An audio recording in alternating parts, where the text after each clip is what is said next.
The Tragedy of Cinema podcast is intended as a family-friendly program that by extension strives to be inclusive to all people regardless of their ethnicity, gender, creed, or any other identifying factors in this incredibly diverse world of ours.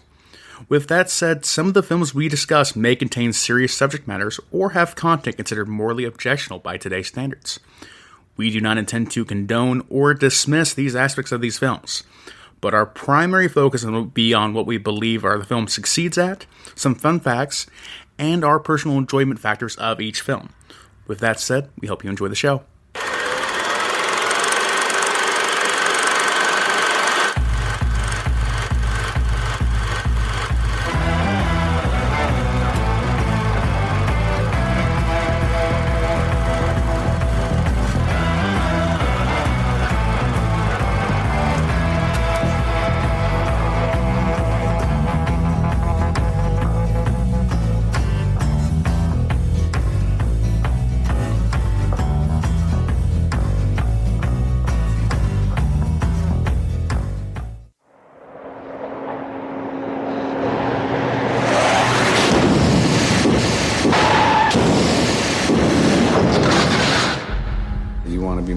On the street, have no attachments, allow nothing to be in your life that you cannot walk out on in 30 seconds flat if you spot the heat around the corner.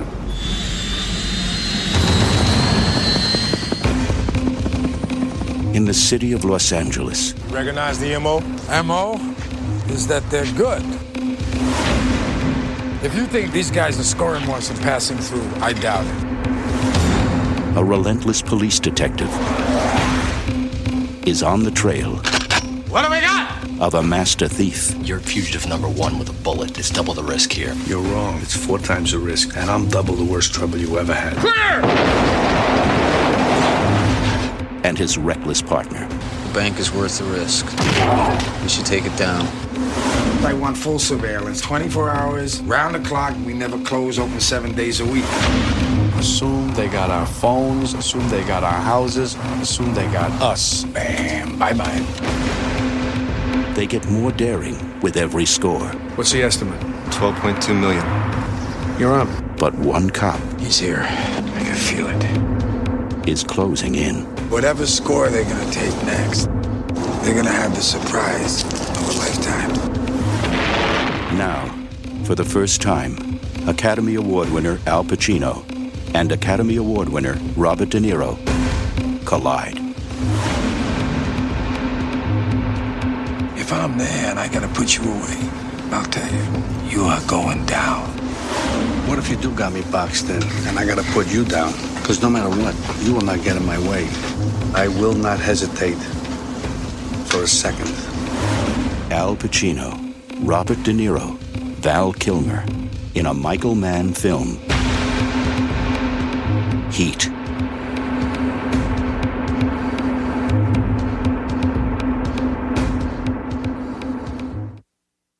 All right, guys, welcome back to the Tragedy of Cinema podcast. I'm your host, Jimbo. I'm Kyle, and if you're ready for the juice, I'm here for the action. Kyle. The juice is the action. Today we will be discussing for episode 152 one of the heist dramas, Heat, from 1995. I was a junior in high school, maybe a senior, depending on when it came out. I was 2. Thanks, Kyle, for once again reminding me how old I am. And how young I am. But Kyle, before we get started, as always, I have a question for you. I would never rob a bank. Who do you think had or has the more illustrious career, Al Pacino or Robert De Niro? Robert De Niro. That's what I'm going to put down there. Why? That's a good question. I don't have a great answer for you. But Robert De Niro was in the Meet the Parents trilogy. Of all his movies, you bring he's up the better Meet actor. the Parents. No. So what would you say Al Pacino's greatest work is he's done, and what would you say Robert De Niro's greatest work he's done that is not Meet the Parents? Gosh. Are you putting Scarface up there? I'm thinking The Godfather for Al Pacino, or maybe a personal favorite that might be Scent of Woman, though, personally. Robert De Niro, best work by him.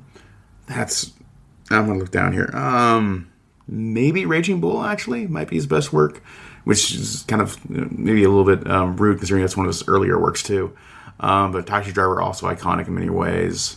And there's a whole lot of Robert De Niro movies that are really solid. Same thing, Al Pacino. They both had illustrious careers, and it's kind of hard to make the comparison because, like, really, they're just at the same level of film heights, often crossing over with each other in many films. Well, this is the first time that they have actually shared scenes in a movie. Is this movie? But since then, they've also appeared in a lot of films. But the first movie they were actually in together was Godfather Part 2. But because of the time, I don't want to say time travel, the different time periods. Yeah. Thank you. They never shot a scene together. Mm-hmm. And there is a scene in this movie which, at some point in here, when I start talking about it, I'm going to try to add it in here because it sums up the whole movie. Because you have these two guys that are basically the same person. One's good, one's bad, if you will. One's a cop, one's a robber, if you will. That way. But this is going to be a long episode, if not a two-parter. Just the cast alone is it's amazing. So, Kyle, we don't want to waste any more time. Let's just go ahead and jump right on into it. Jump into it, we shall, Jimbo. And like I said, this is a big movie with a huge cast. So inevitably, I'm probably going to just do a disservice to some of the cast members. Hopefully, I'll try to avoid as many as possible. But not avoid cast members. No. Avoid doing them a misservice by including them here because like so many of them appeared in a ton of movies. And not only that, but there's so many that have small roles. Right. There's like 4 pages we cut of the cast because we don't want to belittle their role in this movie either because it is such a great movie. Mm-hmm. But these are the ones that stood out and had more of a major part in this film. And this is probably a film like it's full of also like character actors, which is the thing probably not in film as much as now as it was once 20 years ago now, but like character actors who appeared in a ton of films playing the same kind of characters over and over again because that's what they were mainly known as. So it has a ton of them as well, and they're all worth mentioning. But once again, it's just like there's so many here that I would be here for like half an hour just doing the cast list alone. I might still be here for a while doing the cast list alone because there's just so many characters here. But yeah, let's just jump right into it. Heat released on December 15th of 1995. So I was a senior in high school. Yeah. A group of high-end professional thieves start to feel the heat from the LAPD when they unknowingly leave a clue to their latest heist. Directed and written by Michael Mann. Michael Mann of films like Collateral, Muhammad Ali, and this film, probably the most iconic film of his whole career. Also like Black Hack with Chris Hemsworth and a bunch of other great films. Michael Mann, amazing filmmaker in his own right. Producers was Art Linson and Michael Mann. Composer was Elliot Goldenthal. Cinematographer was Dante Spinotti. And editor was Pasquale Bube and William Goldenberg, David Dov Honig, and Tom Rolfe. Casting director was Bonnie Timmerman, and production designer was Neil Spisak. Hopefully I'm pronouncing this correctly, probably not. Budget of the film was a cool $60 million in 1995. They'd be worth about $120.1 today. Opening weekend didn't. Ain't that crazy that inflation has doubled? And since I've been born, basically. Yes. Since I was born, inflation has doubled. $10 when I was born is $20 today. Opening weekend, not that hot. Didn't have that much heat. I think they say heat like 15 times in this film. But opening weekend, it made $8.4 million, worth about $16.9 million today. And then gross for just the U.S. and Canada, just had the film barely break even for its initial budget at $67.4 million, worth about $135 million today. But gross worldwide, it made big money, and I'm sure it makes big money every year now on DVD and Blu-ray and digital sales at $187.4 million. Hey Kyle, what day did this come out? December what? December 15th, 1995. You're going to look at what it's competing with? Yeah, I'm going to see because for that being that low of a... opening weekend, it might have all like right, a big here movie. you go. Okay. Here's what it was up against. So the box office release, let me hit this. All right, I'm gonna go ahead. And here we go. Oh, go ahead. Number 1. Toy Story.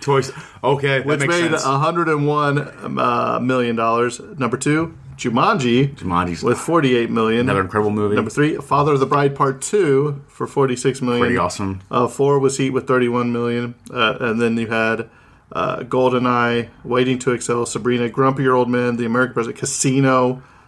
That might have been. Wait a minute. Man, yeah, this is December. 95 was a banger of a year, apparently. Ace Ventura: When Nature Calls, Sudden Death, Get Shorty, Dracula Dead and Loving It.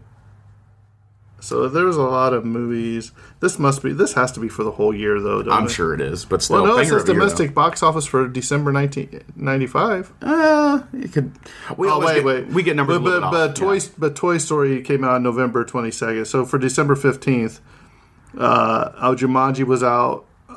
Heat was out. Sabrina was out. Mm-hmm. And that's about all I'm seeing right now. So, and still, it's probably a week earlier than it should be, because usually the Christmas movie also is huge too. So maybe it's just a bad day for that. But still, it made money in the long run for sure. $187.4 million worldwide. That grosses to about $375.3 million today. So this movie made great money for its time. It's more than modest success. It's a very good success, verging on great, many rates. Definitely, probably Michael Mann's biggest film overall in terms of adjusting for inflation. I bet. Not the other movies are bad too. I mean, he had Tom Cruise for God's sakes, so he definitely had some big star power in other films as well. But moving on here, we're going to go into the awards section, which has 14 awards nominations. So, no wins, actually. No wins? Yeah. We just kind of went through the 95 list there. We had some big movies that year. Yeah. So, in a really big way. But for the... I'm just going to go through some of the nominations it got here. For the 1997 Italian Syndicate of Film Journalists, it was nominated for Best Cinematography. And the 1997 Young Star Awards, it had the nomination for the Best Performance by a Young Actress in a Drama Film to Natalie Portman. And then for the 1996 Academy of Science Fiction, Fantasy, and Horror Films, it was nominated for Best Supporting Actor to Val Kilmer and Best Action Adventure Film. Then in the 1996 Chicago Film Critics Association Awards, it was nominated for Best Supporting Actress to Diana Venora, Best Cinematography, Best Picture, and Best Original Score to Elliot Goldenthal. Next up, in the 1996 Cinema Audio Society, it was nominated for Outstanding Achievement in Sound Mixing for a Feature Film. Should have won that award. I don't know what it competed with, but it should have won that award. Most definitely. Next up, in the Dallas-Fort Worth Film Critic Association Awards, it was nominated for Best Picture. Then for the MTV Movie and TV Awards, it was nominated for the Most Desirable Male Actor to Val Kilmer. Okay, yeah, I guess. Val Kilmer is a very underrated actor. He's been in some really good stuff. He's a great actor. That also is the Most Desirable Male in 1995. I mean, Val Kilmer's a very good-looking man. Don't get me wrong, but I don't think he was like. But you got to remember, this is around the time he was playing Batman too. Oh, good point. So, and the Batman makes you sexy. That's what they all say. Yeah. If you can be Bruce Wayne, then you are the ultimate heartthrob for women around the world. Except George. But for not a good Bruce Wayne, but he's always been a heartthrob around the world. Let's be honest. A lot of women like George Clooney. A lot of women like George Clooney. A lot of men too. 1995 Awards Circuit Community Awards. We have the second place for Best Stunt Ensemble. Oh man, I had to look for one that was number one of that sometime. Not during this podcast. So, aspect ratio. We have the cinematic aspect ratio of 2.39 by 1. Film length is astounding. 4,681 meters. Oh, worth mentioning this also, this film has a runtime of, I believe, 170 minutes. Almost 3 hours. Almost 3 hours of a film. And man, you wouldn't think that going then. You would think this is like a 2-hour movie, but then like the huge heist happens, there's still like another like 45 minutes to go. It's a big movie, and you don't know that going in sometimes. That's how I feel every time I think about it. Like, oh yeah, you have to get reminded, like, this is a 3-hour movie. Oh my god. Continuing to go forward here. This film used a 4K remaster in 2021, and actually it went on sale just this last Prime Day for $10, and I bought it immediately. So I was like, cool. Just from there. Filming locations. This film was filmed on site at a lot of places in Los Angeles, California. And boy, oh boy, I don't think we're ever going to see a film again that's actually filmed on site like that using blanks, shoot guns. Like, there's no airport's ever going to let you have a shootout on an active runway ever again. And even then, like this man, like this is before even like there was a huge shootout in real life in Los Angeles, California. It had like some similar vibes. We'll as well. Get to it. Oh yeah, that's definitely in the tribute section. The fact that this was filmed like 2 or 3 years before that happened, astounding how close they got to the reality of it in a way that could actually be horrifying. Actually, now it might be too real in many respects. That goes for the filming locations of the film. Moving on here, we're going to do a quick little plot summary of the film, so we can kind of catch everyone up. Because we'll probably go a little bit of scene by scene, blow by blow for this film, because it's such a big and amazing film in its own right there. But for a quick plot summary, this film is a hunters and their prey story. Neil and his professional crime crew hunt to score big money targets like banks, vaults, and armored cars. And in turn, they're hunted by Lieutenant Vincent Hanna, played by Al Pacino, and his teams of cops in a robbery homicide police division.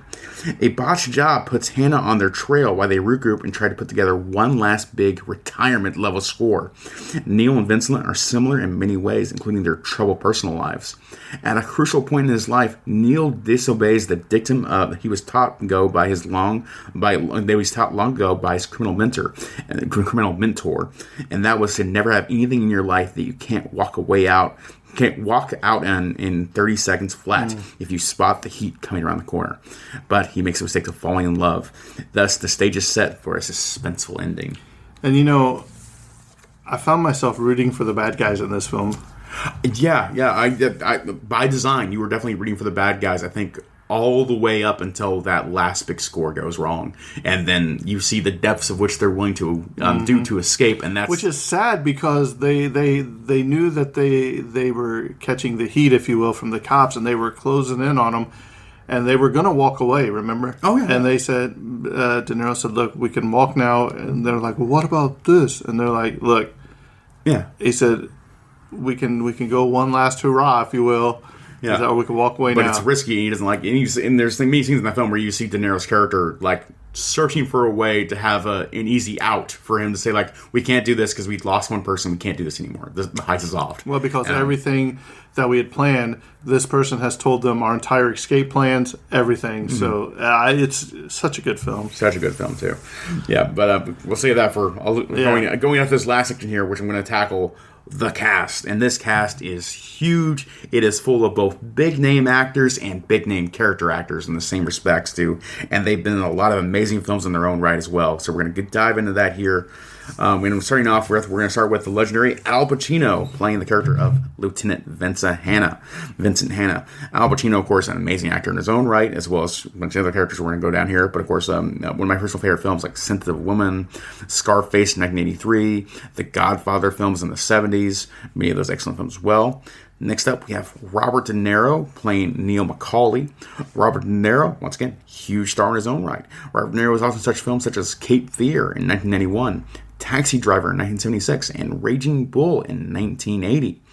And then we have the heartthrob of 1995, apparently, Val Kilmer playing the character of Chris. It's Shearless. I don't know the last name of that character right there. Yeah, he's in my notes a lot, so I'm probably going to butcher that last name too. We'll just call him Chris for the rest of the podcast, and if we can. Val Kilmer, of course, also incredibly popular actor. He played Batman that same year in Batman Forever in 1995. He was in Top Gun in 1986 as the Iceman, Tombstone in 1993, and The Doors in 1991. And Willow as Mad Mortigan. That's right. And Willow. Did you ever see the movie The Saint? Oh, yes. That is a great movie with him. Man, that movie is so underrated. It's really good. That's when we think something like, that was awesome, actually. What are you talking about? I didn't expect that. Next up, we have Jon Voight. Big name in his own right, too. Jon Voight was playing the character of Nate. And he also appeared in such film as Midnight Cowboy in 1969, Anaconda in 1997, and Deliverance in 1972. Then we have another legendary character actor right here, and Tom Sizemore playing the character of Michael Chiaretto.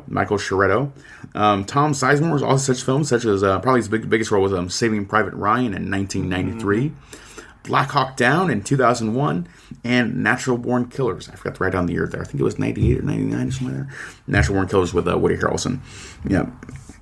Next up, we have Diane Venora playing the character of Justine. Diane Venora, Justine, I believe, was Al Pacino's wife in the film, if I remember correctly. And then Diane Venora was also in such films such as The Jackal in 1997. I believe that was Bruce Willis' film. And The Substitute in 1996, which was an amazing, I think it was a straight video film when it came out in the day. Kind of an interesting film there. Next up, we have Amy Brenneman playing the character of Ida. Amy Brenneman was also in the film Judging Amy, in the television series Judging Amy from 1999 to 2005, and the film Fear in 1996. Moving forward, we have Ashley Judd playing the role of Charlene. Ashley Judd was also in the film Double Jeopardy in 1999 and High Crimes in 2002.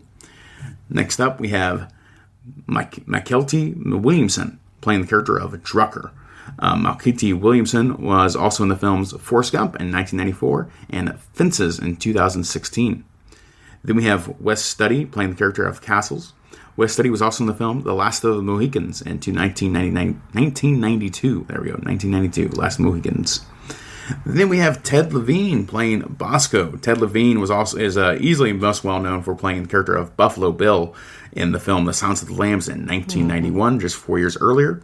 He's also one of the lead characters in the television show Monk from 2002 to 2009. I like to imagine he's playing the role he played in Monk in this film, and then a few years later he's doing the same role again. He basically is. He was also in the film Wild Wild West with Will Smith. Will Smith, thank you, Will Smith. Yeah, and that film as well. I think he was like Lieutenant Gump or something like that. I forget the name.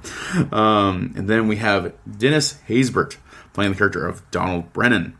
Dennis Haysbert probably might be well known for his ads campaign as the Allstate salesman. That's Allstate stands. That's what I always remember him as. And he was also in a few crime shows. He was also in the film Far From Heaven, 2002. And most recently, he was in, I think it's an Apple movie, but the Flaming Hot movie, which just came out too, which is now like, Flaming Hot Cheetos are now Latino heritage, apparently. I have no idea. I don't think that story's true. I really don't. I remember correctly hearing that story's not true. That's a Flaming Hot Cheetos, the movie. What's up with brand movies now? I don't get it. Tangent. Okay, I gotta move forward. Next up, we have William Fichtner playing the character of Roger Van Zant. William Fichtner also in several films, incredible films, such as Clash in 2004, Black Hawk Down in 2001, and was also in the film Armageddon in 1998. Next up, we have a young Natalie Portman playing Lauren Gustafson. Lauren basically playing Al Pacino's stepdaughter in the film. And Natalie Portman, of course, also known as being an incredible adult actor now. Finished films as Black Swan in 2010. I believe most recently she was in the fourth Thor film for Thor Love and Thunder in 2022 and the other Thor movies that came out. Well, she was in Thor 1 and 2, and then she came back for 4. She wasn't in 3, if I remember correctly. And she was also known for the film that came out last year, Leon the Professional. And probably Queen Amidala in Star Wars trilogy, the prequel trilogy. Natalie Portman is a huge actor in her own right and been in many films as well. So, I should have mentioned Star Wars. Little film series. Made a little bit of money. Star Wars, I don't know. It's no Battlestar Galactica. it's no Farscape. Babylon 5. There's no Babylon 5. Another sci-fi show. It's no Andromeda. Oh, wow. It's a deep cut. Okay. Next up, we have Tom Newton playing the character of Kelso. Tom Newton also probably best known for his role as the main bad... Well, not the main bad... But about the main bad guy in RoboCop 2. He was also in the film Synagogue, New York in 2008. And the film Last Action Hero in 1993. Next up, we have Kevin Gage playing the character of Waingro. Kevin Gage was also in the film G.I. Jane in 1997 and the film Below in 2001. Then next up, we have an amazing character actor in his own right, Hank Azaria, playing the character of Alan Marcinio. Hank Azaria, best known for such roles, it's a ton of voice roles in the Simpsons television series from 1989 all the way to now, still ongoing, as Apu and a bunch of other amazing voice characters in that whole show. And I think he also plays Mo, the bartender, Apu, and a bunch of other characters. Actually, I don't know if he plays Apu anymore after that controversy, but that's neither here nor there. He was also in the film The Birdcage in 1996 with Robin Williams, and a ton of other smaller kind of like both voice roles in films and voice and character roles in films as well. So Hank Azaria, huge actor in his own right. Moving forward, we have Susan Traylor playing the character of Elaine Chireto. Susan Traylor was also in films A River Runs Through It in 1992 and The Casserole Club in 2011. Moving forward, we have Kim Stoughton playing the character of Lillian. Kim Stoughton was also in the films Changing Lanes in 2002, Deceived in 1991, and Glory and Honor in 1998. Then we have Danny Trejo playing himself. Pretty much. They even call him Danny in the film, even though his character listed as Trejo. Right. It's literally just his full name in the film. Danny Trejo is playing himself, which is hilarious. Danny Trejo also, of course, best known for probably his film series Machete, 2011, and Machete Kills. I believe the sequel came out 2 years later. And then also he played the exact same character again in Spy Kids 2001. Because of Michael Trachtenberg, I believe, is the director of those films, who basically always was fascinated with Danny Trejo and one of the character of Machete for all those years. He was also in the film Con Air in 1997, and another amazing action film in its own right. Next up, we have the Henry Rollins, who's probably best known. Henry Rollins playing the character of Hugh Benny, who I believe is William Fichtner's like assistant character in the film. Henry Rollins, I think it's fair to say, probably best well known as primarily as a punk music artist. From a lot of bands in the 90s up to now, still a musician now. And he was also in the films Johnny Mnemonic in 1995 and Bad Boys 2 in 2003, and still does a lot of work today. You look at Henry Rollins on Wikipedia, he did a little bit of everything. He's a jack of all trades kind of guy. Renaissance man of the modern era. Anyways, moving forward, we have Jerry Trimble playing the character of Schwartz. Jerry Trimble was also in the films Kung Fu in 2021, just 2 years ago, and Breathing Fire. I didn't write down the year for that film. Next up, we have Ricky Harris playing the character of Albert Torina. Ricky Harris is also in the films Hard Rain in 1998 and Bones in 2001. Then next up, we have the actor Tone Loc. That's his. I don't have his real life name, but that's his rapper name because he's primarily known as an American rapper today. And he was playing the role of Richard Torino, the brother of Albert in this film. They're the two when a cop has an insider guy, a criminal that they have on a leash, basically like that, to give them inside information. I forget what they call them. A narc? A narc, basically a narc. Yeah. That's. There's another word for it, but I can't remember off the top of my head. But Tone Loc was also in the film Ace Ventura: Pet Detective in 1994, and he was also in the first the Ferngully film in 1992 as well as a voice actor in that film. Next up, we have Begonia Plaza playing the character of Annie Trejo, who was playing the character of Danny Trejo's wife in the film. Begonia was also in the film Born on the 4th of July with Tom Cruise in 1989 and Made to Order in 1987. Then next up, moving forward too, we have Ray Buchtanica. It's butchering that last name, I'm sure. Buchtanica, playing the role of Timmons. Ray was also in the film My Girl in 1991 and the film Shop Girl in 2005. Then we have Jeremy Piven playing the character of Dr. Bob. Jeremy Piven was also in the film. He was in the TV series Entourage from 2004 to 2011, and he was also in the film Old School in 2003 and Smoking Aces in 2006. Then finally we have Xander Berkeley playing the character of Ralph. Xander Berkeley also appeared in the film Terminator 2: Judgment Day and Candyman in 1992. And that's going to be where I cut off the cast list there for Heat. So as you can tell, there's a lot of talented actors and actresses in this film. Yeah. This is a big old movie, Jimbo. Yes, it is. So here we go with the trivia. This was filmed without a single soundstage. Yeah. All on location. That's impressive. Mm-hmm. And because of that, we get a very unique sound signature for this entire film. Really, unlike any other film, I think this film is the most realistic sounding film maybe ever made. Very good. The drive-in sequence was shot at the Centinela Drive-In in Inglewood, California, which had been closed since 1993. The theater was demolished in 1998, and the site is now occupied by an apartment complex. So, here we go. John Voight initially turned down the part of Nate, telling Michael Mann that there were several actors who could perform the part better. Mann told Voight that he wanted him for the role since he'd always wanted to work with him. That's pretty awesome too, and I think like if it was any other actor, it wouldn't have been noteworthy his role. But because it was John Voight, it makes it interesting. It makes it because you immediately, because of the grandeur of that actor, you immediately kind of craft your own internal backstory where you know that like the Nate's character has been around for years doing a lot of stuff. You can just immediately imagine that because it's John Voight in that role specifically. And also, I think I don't really care for John Voight as a person, but I think this character Nate as what probably is the main inspiration for what Rockstar Games did with Grand Theft Auto 5 with the character Lester, who instead made him. Oh, they did that too. Well, yeah. not that, but we'll get to it. John Voight's probably inspired a lot of Grand Theft Auto characters, to be fair. But interesting how that character has kind of gone forward in many ways and been inspired other characters in future media as well in a very small role. So, yeah, TD1. The cast was given weapons and tactics training by former British Special Air Service members Andy McNabb and Mick Gold. Gold has a cameo as one of the cops who breaks into Henry Rollins' flat. Oh, really cool there. The first film to feature Robert De Niro and Al Pacino acting together, which created much hype prior to release. They both starred in The Godfather Part 2, but never shared the screen together, as the split chronology prevented this. When this film was finally released, even its advertising materials promoted this film as De Niro and Pacino showdown. Probably, yeah, it's probably the biggest point of advertising for the marketing of this film is having those two actors together for the first time in a really big way.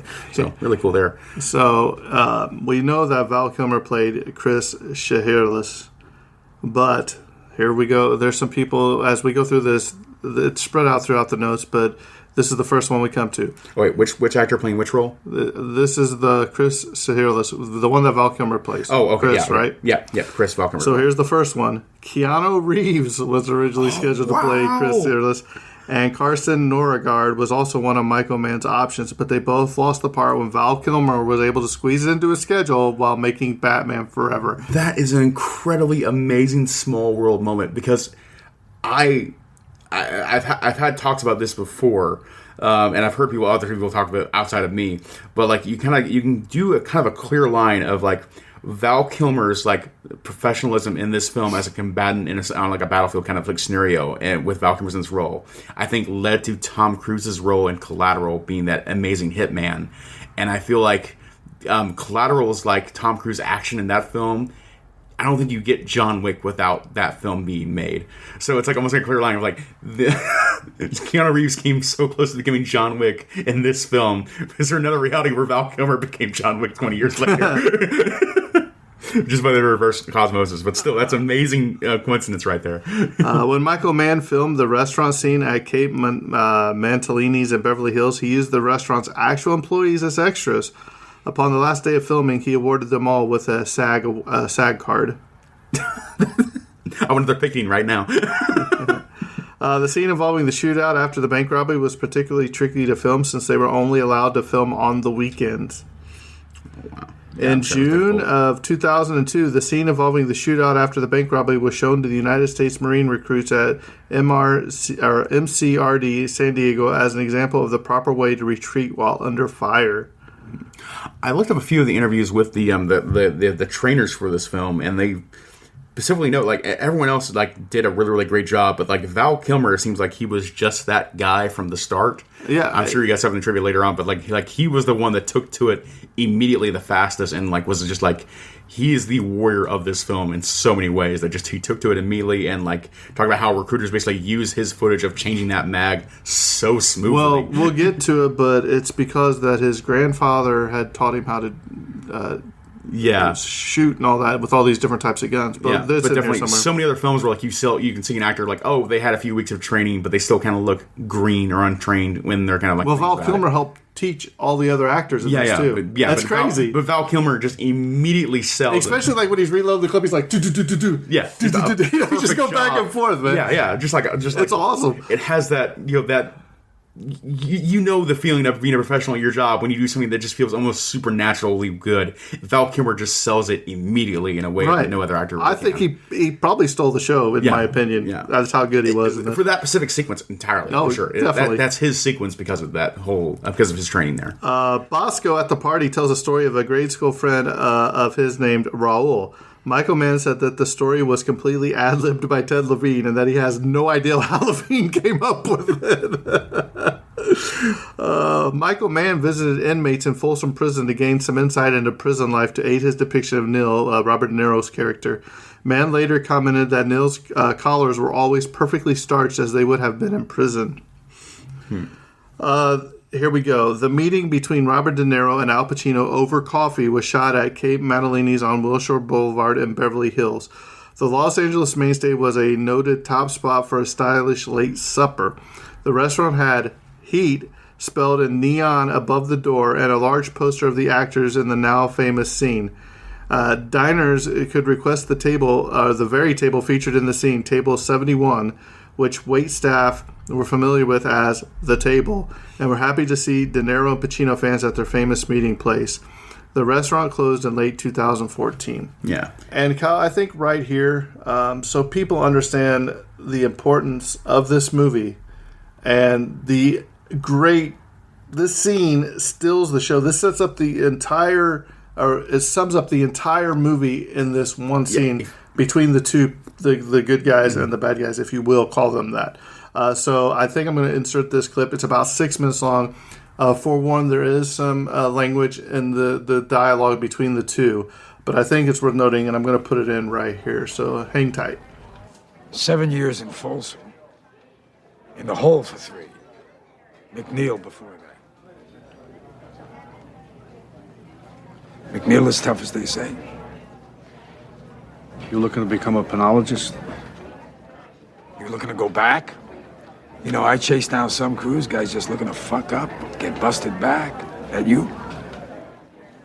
You must have worked some dipshit cruise. I worked all kinds. You see me doing thrill-seeker liquor store holdups with a Born to Lose tattoo on my chest? No, I do not. Right. I am never going back. Then don't take down scores. I do what I do best. I take scores. You do what you do best, trying to stop guys like me. So you never wanted a regular type life, right? The fuck is that? Barbecues and ball games? Yeah. This regular type life, that your life? My life? No, my life. No, my life's a disaster zone. I got a stepdaughter so fucked up because her real father's this large type asshole. I got a wife. We're passing each other on the downslope of a marriage, my third. Because I spend all my time chasing guys like you around the block. That's my life.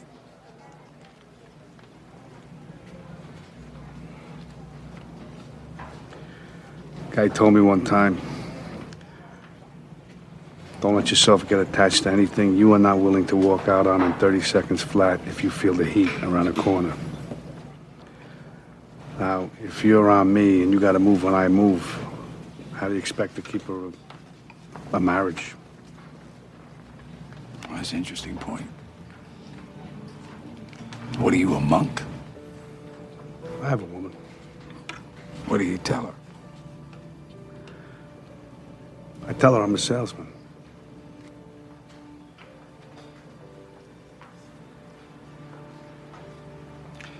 So then if you spot me coming around that corner, you're just gonna walk out on this woman? Not say goodbye?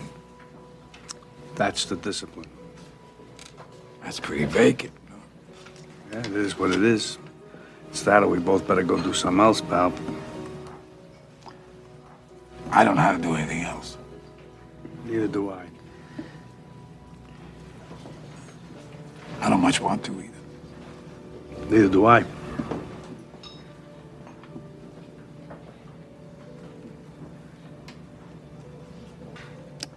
You know, I have this recurring dream. I'm sitting at this big banquet table, and all the victims of all the murders I ever worked are sitting at this table, and they're staring at me with these black eyeballs because they got 8-ball hemorrhages from the head wounds.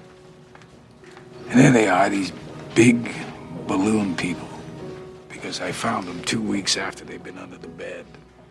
The neighbors reported the smell, and there they are, all of them just sitting there. What do they say? Nothing. No talk? Just, they don't have anything to say. See, we just look at each other. They look at me. And that's it. That's the dream. I have one where I'm drowning. And I gotta wake myself up and stop breathing while I'll die in my sleep.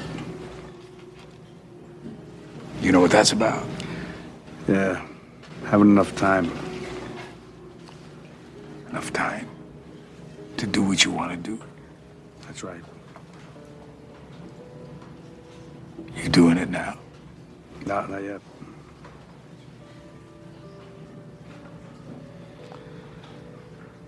You know, we're sitting here. You and I are like a couple of regular fellas. I mean, you do what you do, I do what I gotta do. And now that we've been face to face, if I'm there and I gotta put you away, I won't like it. But I'll tell you, if it's between you and some poor bastard whose wife you're gonna turn into a widow, brother, you are going down.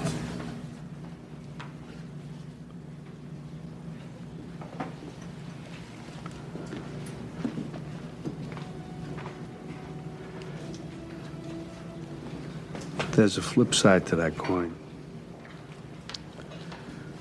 What if you do got me boxed in? Then I gotta put you down. Because no matter what, you will not get in my way.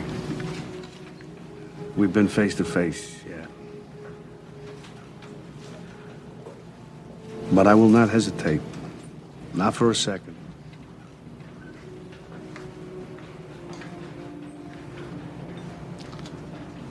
Maybe that's the way it'll be.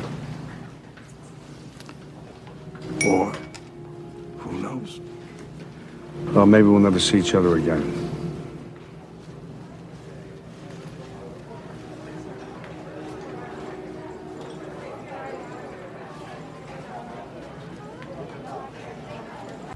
All right, so there you can see that the dialogue between the two, and I've got some more trivia later on in here that we'll hit on because this trivia is all jumbled up, but it's a very interesting piece and a very, very important scene shot for this film and in movie history, in my personal opinion. Yeah, I mean, there are reflections of the same coin, two sides of the same coin, exactly, for sure.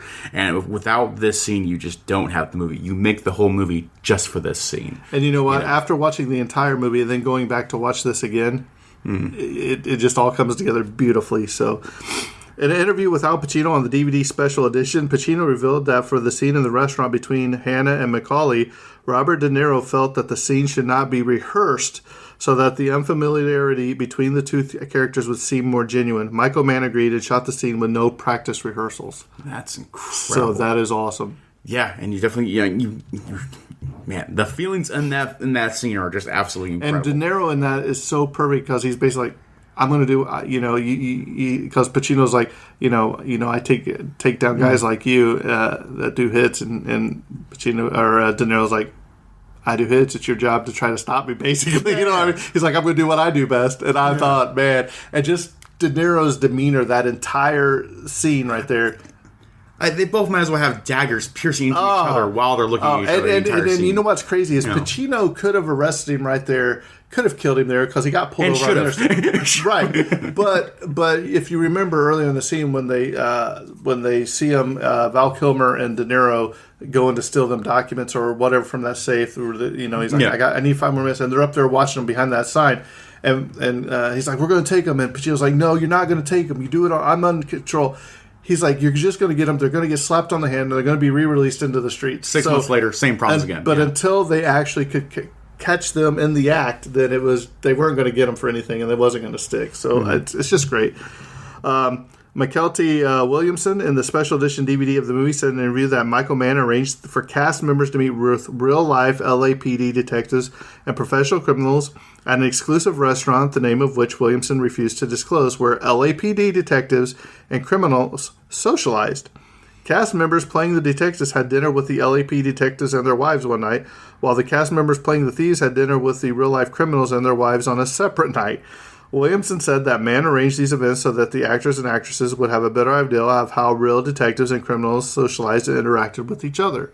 Yeah, that's very interesting. I think the criminal scene's a lot better too overall. I think the criminal scene actually captures a lot of the characters' individualities a lot more interesting than the FBI scene does, and their kind of dinner together. Because the FBI scene just kind of like, yeah, these are a bunch of guys coming around too. But the criminals, like they are all kind of they have a unique identity to them each kind of scene. But the FBI is kind of like they get a little bit washed up in one another. Like they're clearly a team, but I can't tell you what any individual role is in that team really. Right. Yeah. Ney is based on a real-life former career criminal, Edward Bunker. Bunker had previously starred in another famous heist film, Reservoir Dogs, in 1992. Smithy, Michael Mann, he disowned the television version aired by NBC.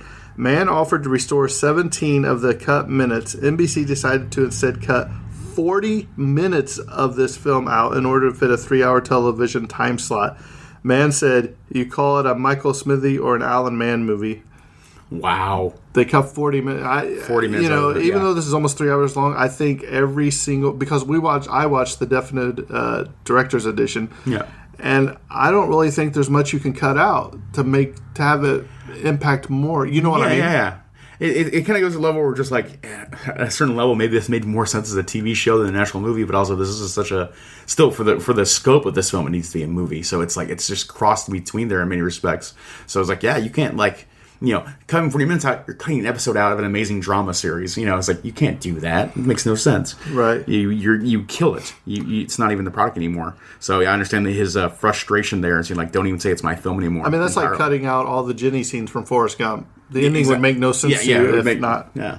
Michael Mann made the movie as tribute to a detective friend of his in Chicago who obsessively tracked and killed a thief named Neil McCauley he had once met under nonviolent circumstances.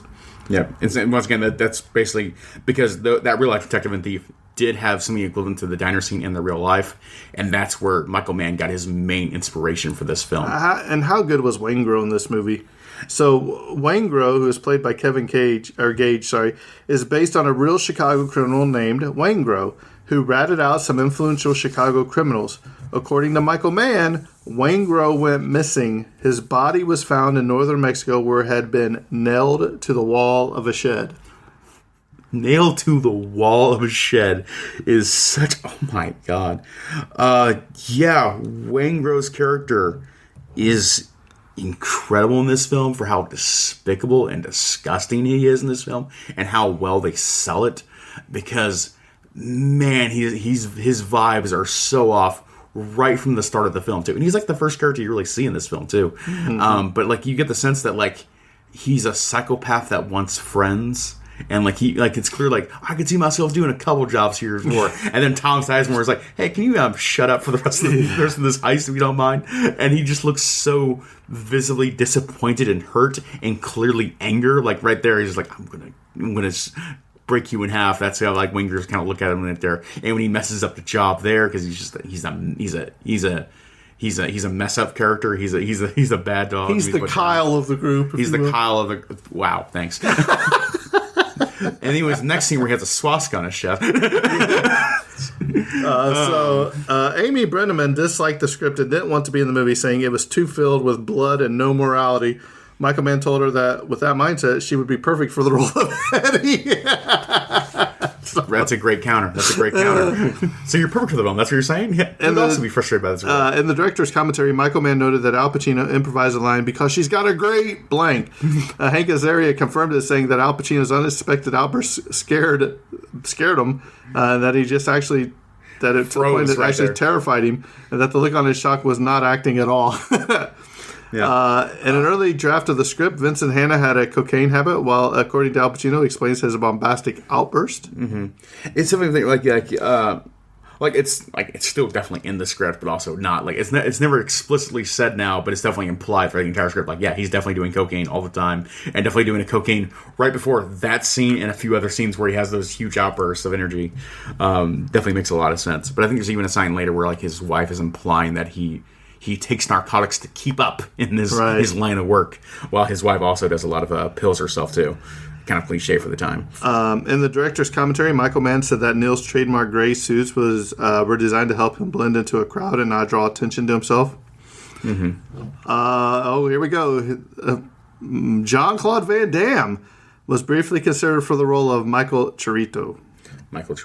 Oh, Tom Sizemore character. Yeah. Yeah, that wouldn't have worked. He would have took out the whole fake employees by himself. He takes too much attention away from the screen, I think. Tom Sizemore's a character actor for that reason. Like, he blends into the world. Don Johnson was briefly considered for the part of Michael Chirito. He was also discussed as a possible backup for both De Niro and Pacino if one of them turned it down. Don Johnson. What was he in again? I can't remember his... Kyle, I'm done with you if you don't know who Don Johnson was. I know who Don Johnson is, but it's the morning, and I can't think of it off the top of my head. Throw it at me, Jimbo. You can't leave me on this. I believe, Kyle, if you take out your little cellular device, and you look up Miami Vice. Thank you, Don Johnson from Miami Vice. Thank you, I appreciate it. All right. Okay, so for a possible alternative for the two leading roles, Nick Nolte and Jeff Bridges were considered. Nick Nolte would have been amazing. Jeff Bridges. I would rather see Nick Nolte and Gary Busey. No, because this would have been after the motorcycle accident, so he would have been a little bit off. Exactly. Gary Busey could have played Wayne Grow. That's what I was going to say. Could have seen him playing Wayne Grow. That would have been interesting. Although, man, the actor played Wayne Grow was pretty great too. Yeah. Kevin Gage really sold just the scumminess to him. Oh gosh. For the restaurant sequence where Macaulay and Hannah finally meet, Michael Mann ran two cameras simultaneously in order to generate a greater level of fluidity between both rivals. Since there were no rehearsals for the scene, this approach afforded both men a more generous margin for improvisational experimentation. And he didn't rehearse it.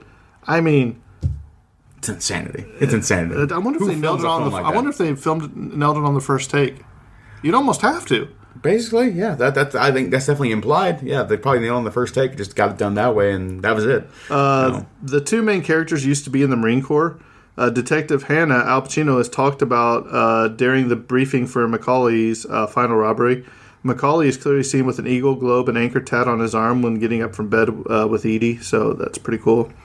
A Marine Corps plaque also appears briefly in Vincent's office in the Major Crimes Unit, although the traditional cross swords are removed. So we definitely would have the timeline of probably we're probably assuming Vietnam era soldiers then in that case then too for Al Pacino and Robert De Niro's character. You'd probably assume. Probably. Maybe in a deeper backstory, one enlisted and one was drafted. The idea there. Although this is the second film of which Al Pacino and Robert De Niro have shared top billing, in this movie they only share two scenes together for a total of less than 10 minutes.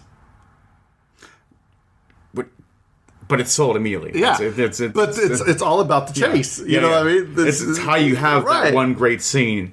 But even then, there's the scene specifically of going to the get into the safe to get the documents they need, and just when Robert De Niro daggers right into the van that Al Pacino's character is on the back of, and just stares into the camera. With the X-ray vision or whatever. With the X-ray vision, and he just looks at it. And in the shot, he has he has no eyes in that shot, but he's just clearly staring right at Al Pacino's face right there. It's like, how dare you look at me right here? It's amazing. Hank Azaria was also working on the birdcage while filming his scene in this film. The scene was filmed on his 30th birthday. It was Al Pacino's 54th birthday as well, so they share the same birthday. Oh, wow.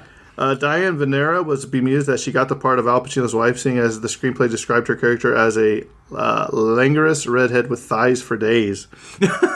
That's not paying it fair. This is hilarious. In a Japanese television interview in 1995, Robert De Niro and Al Pacino got asked, which role play, police or robber, did you do when you were in Boyhood? De Niro replied, police. And Pacino replied, police doing robbery. I love it. But De Niro said police, so he wasn't the robber, which he is in this. That's a video game adaptation was reported to be in development around 2009, but it never came to fruition, which that would have been awesome. It would have just been a shoot 'em up kind of. It would have been a shoot 'em up, but also like strategic. It was like so many video games tried to capture that vibe, and it was definitely the case that like Grand Theft Auto 5 was probably the closest one to get to it, especially in their last heist of that game too. That definitely was trying to go the furthest they could to kind of get there, and I think to marginal level success. I think Grand Theft Auto 5 has a lot. I have a lot of misgivings of that game, but they largely succeeded in that one aspect of getting that last big score fight scene done in a really cool way. So good stuff there. Al Pacino had a full facelift before filming began. This is Tom Hiddleston's favorite film.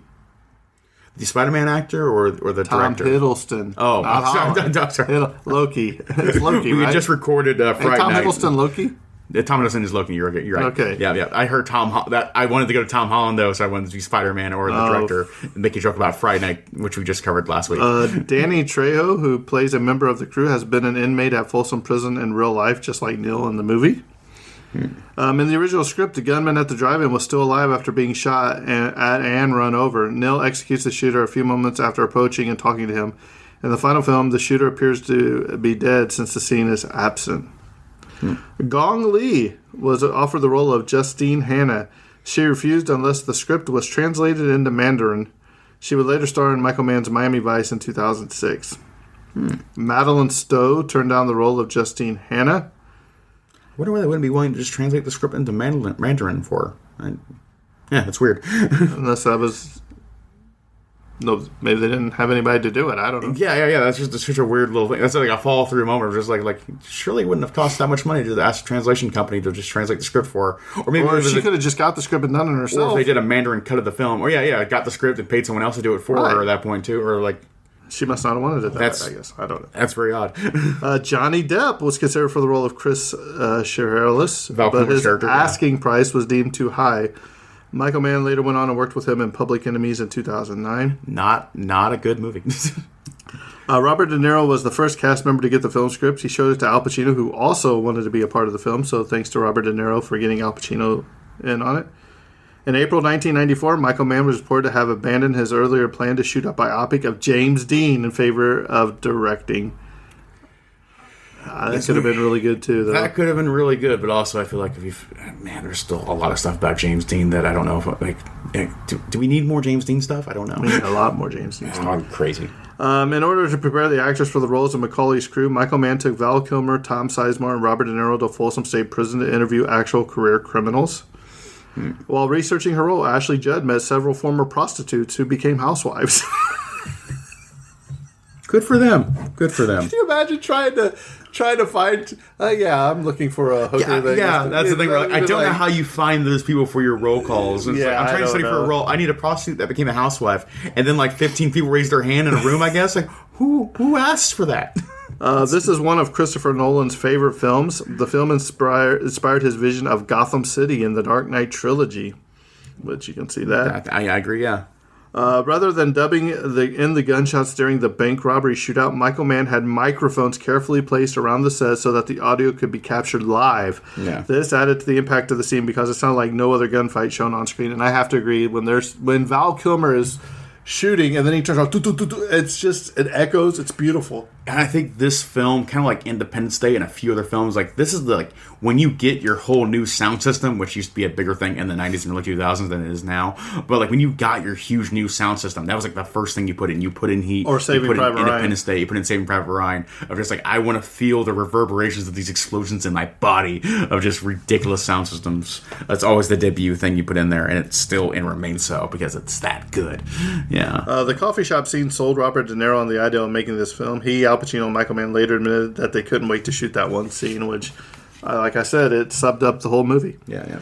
I'm still on the sound effect thing. It's like the sound of gunfire reverberating against glass towers is always just the most like crazy weird sound in the world. Now this is a couple that were considered for the lead roles of Vincent and Neil that I think could have worked, and it was Mel Gibson and Harrison Ford. I think that would have been really good too. Mel Gibson and Harrison Ford. That would have been.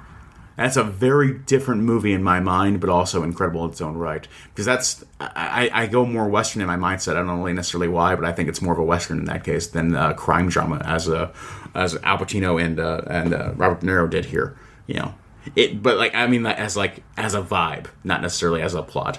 Yeah, you know what I mean. No, but I still Jimbo. think it would be good. Yeah. I think them too, because I mean, you see a lot of their movies like Ransom, Harrison Ford, Clear and Present Danger, Air Force One, all that. So Witness, all those movies. I think. I still think when I think of Harrison Ford, though, I think Indiana Jones, and I think Han Solo, and that's where I get a more of a Western because vibe. you probably haven't watched a lot more. I've watched Air Force One. No, that wasn't a good one though. And Fugitive, and the other films. Yeah. Fugitive is really good. Yeah. Before Danny Trejo was hired to play the role of Trejo in this movie, he and Edward Bunker, a writer, were hired to be an armed robbery consultant since they both did time for these crimes and knew the ins and outs of performing such crimes. When Michael Mann spotted Danny, Mann introduced him to Robert De Niro, Al Pacino, Val Kilmer, and Jon Voight, where they discussed the cops and robbers' shtick. After the meeting, Trejo would earn this role. So, James Caan had been rumored to have been considered for the role of Nate. Kane lamented to Michael Mann that he did not get to star in Heat on their 1998 DVD commentary for Thief. Al Pacino revealed in Argentina when he performed an evening with Al Pacino at the Teatro Colón that when they had to rehearse the last scene, Robert De Niro told him no words. He still thinks that this was the right call. Yeah. William Fichtner, who played Roger Van Zant, appeared in the bank robbery sequence that opened The Dark Knight. Oh, wow. So once again, another small crossover there. Man, you can see so much of Christopher Nolan's, like, especially in The Dark Knight, too. It's like so many glass towers and reflective kind of like surfaces there, too. Almost like every house that's in this Michael Mann film of just like everyone has like a glass dome where everyone can see you at all times. The train station shown in the beginning of the film is the same station featured at the end of Collateral in 2004, which was also directed by Michael Mann. Yep. William Peterson turned down the role of Michael Chirito. Brad Pitt was also considered for the role of Chris Chilaris. Val Kilmer's character again. I think Brad Pitt could have done an amazing job as well, but I'm still happy Val Kilmer got it. Right. Yeah. Vincent Hanna's Armani suits and slick back hair are an homage to the Los Angeles Lakers coach Pat Riley. Riley's style was also copied by Michael Douglas in Wall Street and by Kurt Russell in Tequila Sunrise. Yeah, it kind of carries that grandeur of professionalism that I really appreciate this whole film kind of having too. Where like they look so slick and dressed up because they know exactly what they're doing at every given moment. Both of them. Yeah, that's just, I think that's kind of the vibe they're trying to go for, and it absolutely works. Where like that's where you believe like, oh yeah, Robert De Niro and Al Pacino both know what they're doing at all times. Right. Yeah. The explicit nature of several of the film scenes was cited as the model of a spate of robberies since its release. So this is since the release, Kyle. This included armored car robberies in South Africa, Colombia, Denmark, Norway, and most famously, the 1997 North Hollywood shootout, in which Larry Phillips Jr. and Emil Matasareanu robbed the North Hollywood branch of the Bank of America, and similarly to this film, were confronted by the LAPD as they left the bank. This shootout is considered one of the longest and bloodiest events of its type in American police history. Both robbers were killed, and 11 police officers and 7 bystanders were injured during the shootout.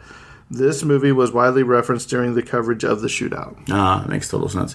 I believe there's also, like, I don't know if it's in deeper into trivia stuff, there's even, like, criminal organizations that have actually thought about, like, using this film as a training for themselves, too, when doing a heist to some degree as well.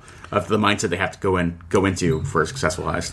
According to Danny Trejo, Val Kilmer, who was still filming Batman Forever at the time, told him on the set that he had just refused an offer of $40 million to reprise his Batman role in another film because he did not want to waste his talent wearing a mask. Trejo was very amused by this because Kilmer's role in Heat also required him to wear a mask during the robbery scenes. I love it.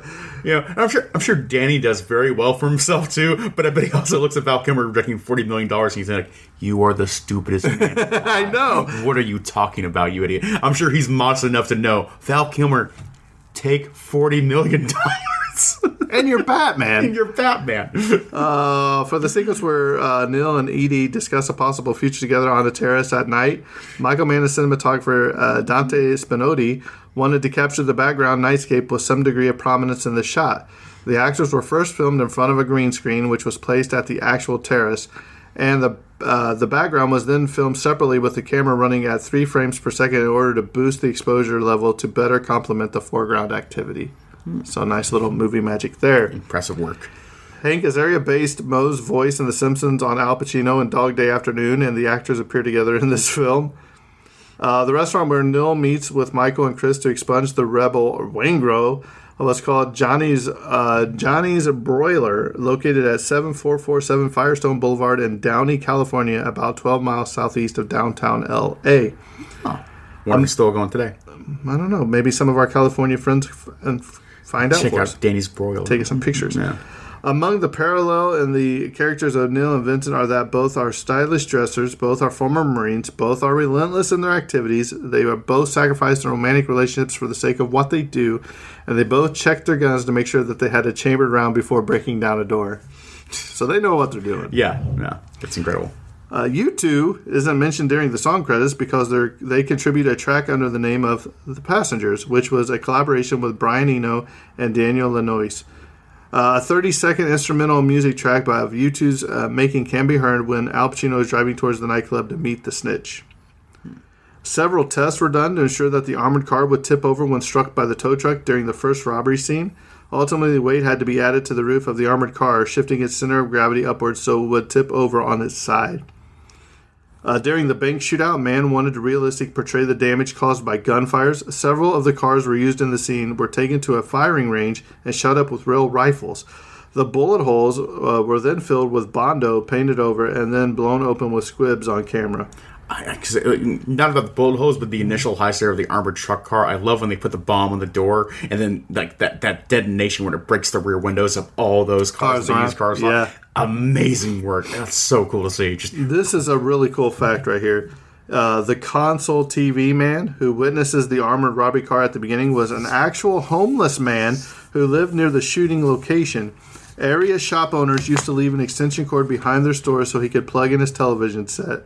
He met the producers when they were scouting locations for the film, and they arranged for him to have a small role. So that's how awesome is that? I wonder if we get a SAG card for it.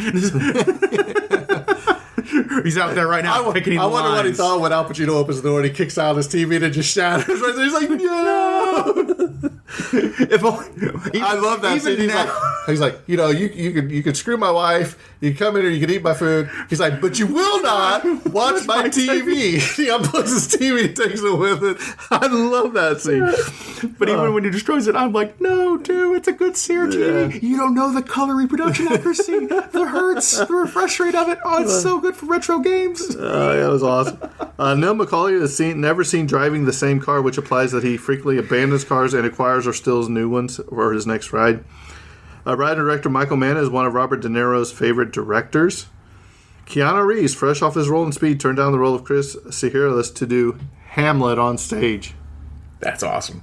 Go for you, man. You're a great actor. Go for it. Hamlet or Heat? Think about it. Still, though, go for it. You want to be an actor on stage? Go for it, man. If you can make that work in your life, go for it. It's not always about the money. Or Val Kilmer protecting $40 million. Of course, it's about the money. During pre-production, weapons trainer Mick Gould related a story from his time in the British Army. While on patrol in Northern Ireland, his Land Rover was ambushed, and he returned fire straight through the vehicle's windshield. This inspired the scene where Neil fires through the windshield of the getaway during the bank shootout. The bank shootout, and it was also during that scene where they had that first, where they were going to sell the documents back to Van Zandt or what? Roger Van Zant's character too. When they're going to do that, shift to the van to hit the other driver of the car. Oh no, the MP5 guy who was like just standing up after getting run over. Oh my god, it's so cool. This movie's so good. From Al Pacino's line, "Give me that shotgun," to Robert De Niro's penultimate line, "Told you I'm never going back." 6 minutes, 22 seconds elapsed with no dialogue, more than 3.5% of the movie's entire 2-hour, 50-minute runtime, which is basically, I mean, that's 6.5 minutes. It's heart-pounding. It's awesome. According to Val Kilmer's autobiography, his agent tried to convince him not to act in this film because he wouldn't be paid what his stardom was worth by the budget, especially while Kilmer was filming Batman Forever, the highest-grossing live-action film of that year. However, Kilmer insisted on taking the role and asked Michael Mann to compensate him by putting his face on the film's poster, sandwiched right between Al Pacino and Robert De Niro, which Mann happily agreed to do.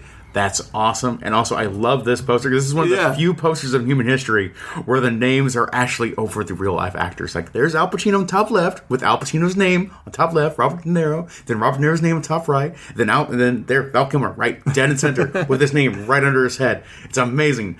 I hate that movie posters don't actually do this because of dumb licensing and like contractual agreements. It drives me insane. Val Kilmer also stated that the main reason he chose to act in this film was so that he would be able to call Al Pacino and Robert De Niro Al and Bob for the rest of his life. That's a huge perk, you know. Val Kilmer was so experienced with heavy weaponry and ammunition, having earlier been taught to use all varieties of gun by his father and grandfather in his home ranch and at Juilliard, that he assisted the technical assault team members in teaching the other cast members how to comfortably maneuver and use their weapons during the lengthy practice sessions. So, and it shows. You see how comfortable he is doing that stuff. It's awesome. All the power in that ponytail. That's all it has. Good Hugh Ambulance also shows up in the film Speed in 1994.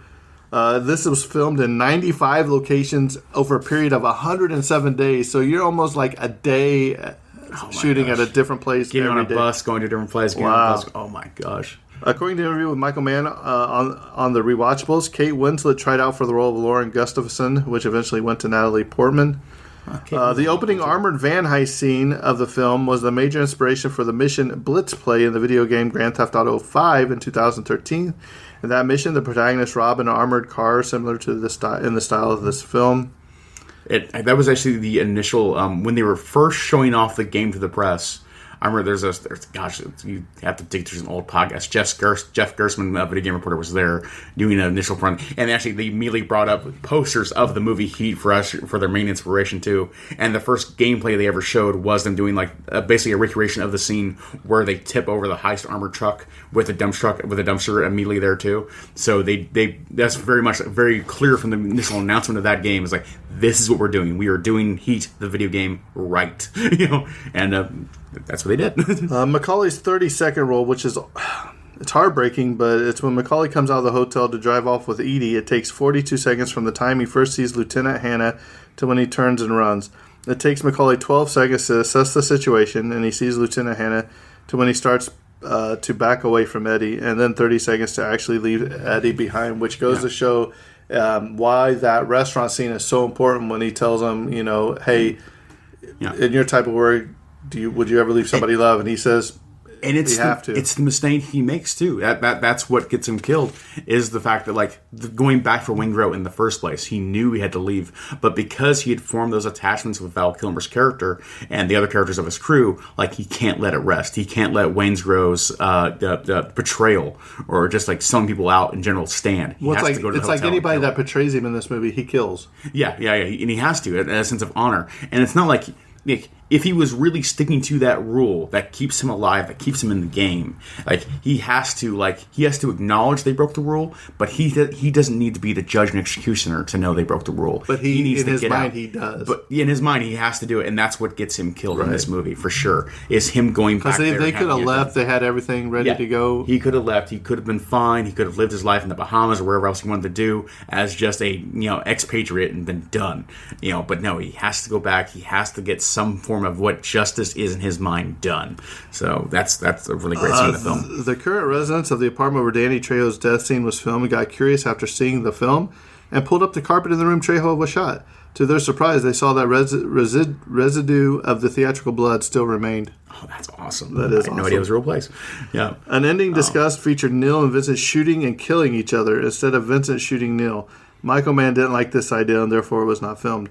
The ending was later used, though, in Insomnia, also starring Al Pacino, whose character and Robin Williams' character shoot each other in the final fight. I have not watched Insomnia. You've never seen Insomnia? No, I have not seen Insomnia. It's one of the... There's 2 roles that Robin Williams did that were... I would deem him evil. That one and 1 Hour Photo. 1 Hour, yep, thank you. Them 2 are you need to watch it. It's rare for Robin Williams. Maybe we'll cover that. Too. Let's cover that. We'll put it on the list sometime. Near future. Not on the list. The ending shot at LAX was filmed on an actual approach runway. However, the differences are that lights do not brighten when a plane is approaching. The location has changed a bit, though. The boxes have been removed. The instrument landing system tower on the field has been removed and moved further down the runway, and the runway has been shifted towards the left a bit. The field, however, and the lights are still there. I think, I haven't watched the director's commentary in years, but I believe there's something about Michael Mann, specifically doing the commentary track, is that he wanted the idea of, like, after Robert De Niro's character is shot and killed, the lights are like an allusion to his soul ascending to some degree, the soul leaving his body to some degree, and that's why they wanted to film it on an LA runway, specifically trying to get that shot of the lights up, like ascending up, which is silly, but also that's what he wanted to do, which is interesting. I don't think they did that, though.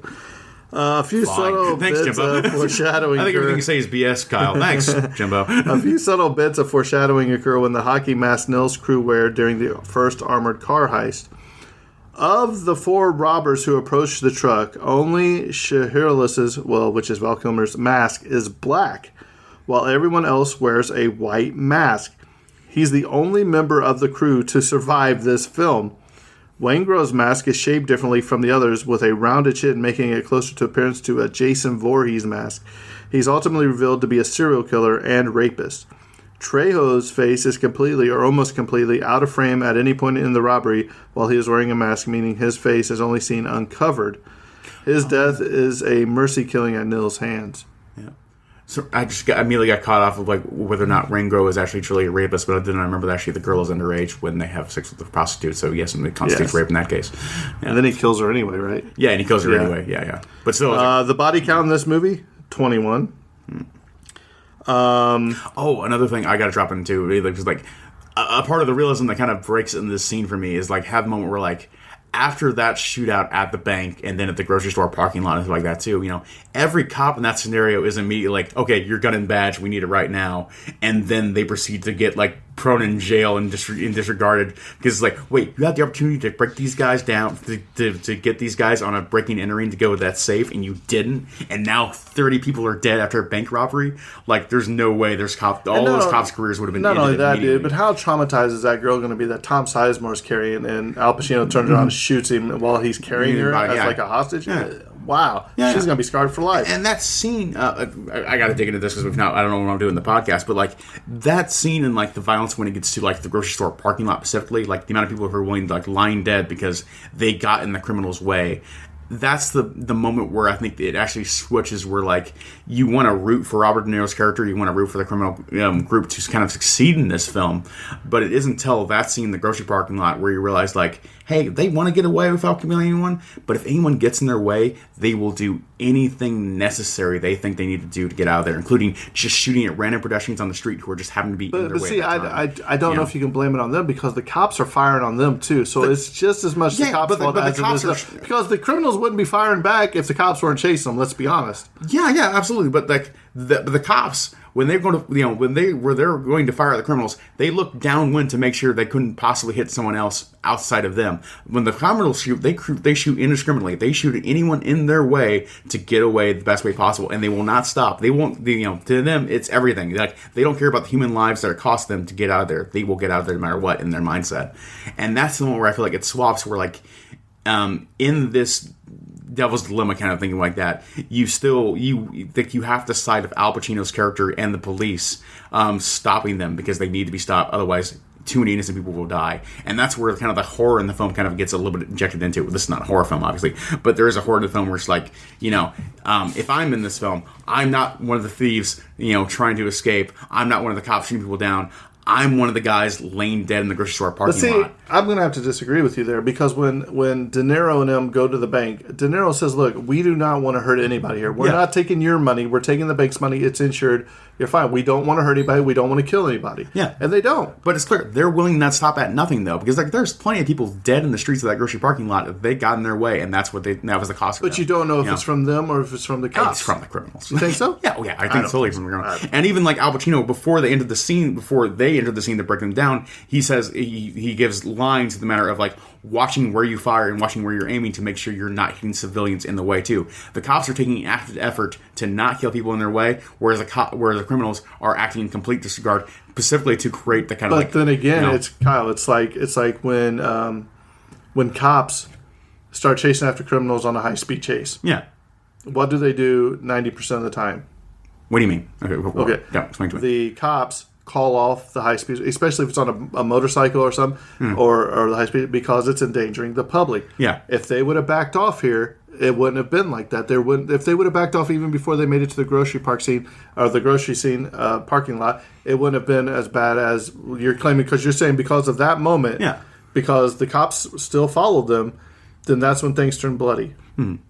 There's no reasonable moment to necessarily back off there before you know they actually are still loose. Because right now, in that moment, there are still guys with M16s running around in the streets with guns. It's not like a high-speed pursuit where, like, you know the amount of damage that could be done and how well you could actually stop them. There's a lot more of a reasonable moment where you know, like, if I don't let him off, then he will endanger more people. This is a case where if I let him off, I think they could still be killing a lot of people going in there, getting in their way, or something like that too. Random pedestrians with a security guard, people who stop there and see a guy with a gun, and now it's like, oh, they're a witness. I better shoot him dead. Well, I guess if we go back to the first Armor Heist scene, that one guy does start killing him. Yeah. Why did he end up start killing him? Because the guy tried to he kept staring at him. Right? He kept staring at him. That's the only reason why. Yeah, okay. So I see your point there. Yeah. Kyle's right for once, maybe. We'll have to think about it a little bit more, but we'll give him this one. Michael Mann pressured Val Kilmer to visit Folsom State Prison so that he could get further into the character of Chris Shirley. It was envisioned to have done time there. Though Kilmer initially balked at the idea because half of the film was shot, he finally agreed and was so affected by the despair and angst-filled atmosphere that he agreed Mann was right before or about this activity for his personal research. He then reflected upon his visit to Folsom in the last few scenes in which his character is forced to leave his wife, knowing the alternative of prison if he doesn't, while also regretting the fate that he has left her to, because they're going to lock her up as an accomplice or whatever, and they're going to put their son in. No, she's not an accomplice. She's willing to go in the getaway. She's not an accomplice in any way, matter of that form. But she is traumatized for life. Well, they did tell her. They said, "Look, if you don't do this, we're going to get you for a baiting and whatever." They're going to take their son and put him in foster care or whatever. Remember? Sorry, I thought you were talking about Robert De Niro's girlfriend in the film, not Val Kilmer's girlfriend in the film. Gosh, I have to go back to what you said now. Yeah. Okay, so I understand what you mean there, but even then, not selling her out. In her not selling him out, because when she sees him and she goes out on the balcony and she just gives that hand signal, like, just go. You know what I mean? Yeah. And she comes in and says it's not him. You know, I mean that, and it's just breaking Val Kilmer's heart. You could tell. Oh yeah. And they even stop him at the end of the street. Remember, they're like, check him out anyway. They stop him, and he's had that fake ID and his plans and all that stuff. So he got away with it. And he's like the only one out of everybody that probably got away with it in this movie. Yeah, and it is a credit to her acting work there, because like there's not much, and I feel like in the script of Michael Mann's script there of the character to actually say like why she'd be she'd be willing to possibly sacrifice everything to help him, save him out. But she plays the role so well, she actually sells it. Whereas the other female characters in this film, I don't feel like they really are fleshed out in the way she is in this film. In August 2022, Michael Mann released a novel that served as a prequel and a sequel to the events portrayed of this film. The novel gives background on how Macaulay, Shirelis, and Cerrito pulled previous jobs in Chicago. It also tells how Shirelis met Charlene in Vegas, so I don't know if that means before or after, and how Macaulay was formerly in a relationship with a woman, and his resulted in his 30-second rule. Yeah, I haven't read the book yet, but What's it called? Do you know? It's called Heat 2. Just straight up Heat 2. Oh, is it? Yeah, it's called Heat 2, and the audiobook comes out later this year. I pre-ordered that. I was going to listen to that sometime. Nice. But I'm also curious why that needed to be I'm surprised he just didn't do another film. Instead, he actually just wrote a sequel in a book form. That's the only way he could do it. Right. So that's interesting there, too. Well, I mean, especially with Val Kilmer's... Well, Still, but there's also a reality where like you could have been like, hey, we recast all the same characters, but they're still the same characters. Yeah, but I just don't think it would have the same, impact. I understand what you mean. All right, Kyle. That's the end of my notes. Tell me what you think of Heat. This film is basically a 10 out of 10. This is a film that's in the league of its own, where like every other film that we talked about being the best movie of all time, this movie goes right in there of that group of films that are just like, this is movie. This is what it is. When you go to the top tier movies, Heat's just in there. Just simple. You can't uninclude it. You can say movies better, you can say movies your personal favorite. That's great. But when you go to top tier movies, this is in there. Heat is that. Heat is like, Alien 1, Back to the Future trilogy, those kind of movies where it's just like, this is the movie you go to when you go to watch movies.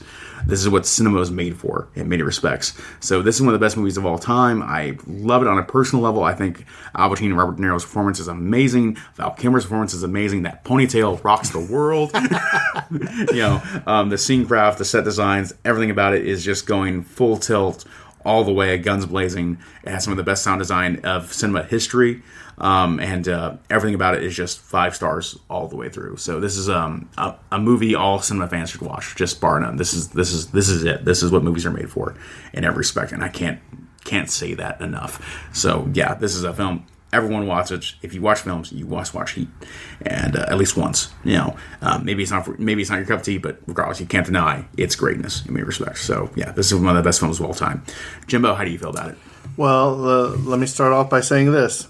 Al Pacino's character annoys me to death in this film, and it's in a good way because he is just so wrapped up in his work, and he's just always like he's on edge. You know what I mean? Like always on edge, and he just talks about how Al Pacino talks about, and then you got Robert De Niro character. He's just sleek. He's cool. He's calm. He's just got a plan. He's so cool all the time. He is. Cold as ice. I mean, he's awesome. Iceman. And then you got Val Kilmer's character, dude, and the way that he acts in this movie is superb. I don't know why he didn't win an award for like a best supporting actor or something for this movie, but as we stated, we saw all the things. And Kyle, this is one of the only times I believe that we have ever given a 10 out of a 10 movie. I think this is a 10 as well. It's a long movie, but and it is rated R. There is some language in here, but the story that it shows at the same time between cop and robber, or good guy, bad guy, they're the same people, just doing it different ways. Yeah. They've both had failed marriages. And I think it's really touching that at the end of this movie, Al Pacino and his wife, the daughter has tried to commit suicide. And they go to the hospital, and they're there, and he's like, "Hey, I'm here for you," and he's like, "Should I call the real dad?" He's like, his wife's like, "No, she chose you, and that you've been there for her." And so basically, they're going to end up, working out. And then he sees, and he's like, she's like, "You got to go," and he's like, "Yeah." She's like, "Just go. We'll talk this out." And it's such a gripping moment of the film right there. Because you see Pacino, that she's willing to make that sacrifice. She knows what he has to do. She knows the line of work he's in. But yet she knows that she's the one that he wants there with their family. Even after everything they went through this whole entire movie. If you watch this, you can slowly see their relationship downgrade. Mm-hmm. And that little girl loves him. And it's tough to watch. Yeah, it is. It is difficult to watch. And I know we've skimmed over a lot of stuff, and that's one of the scenes that we haven't talked about.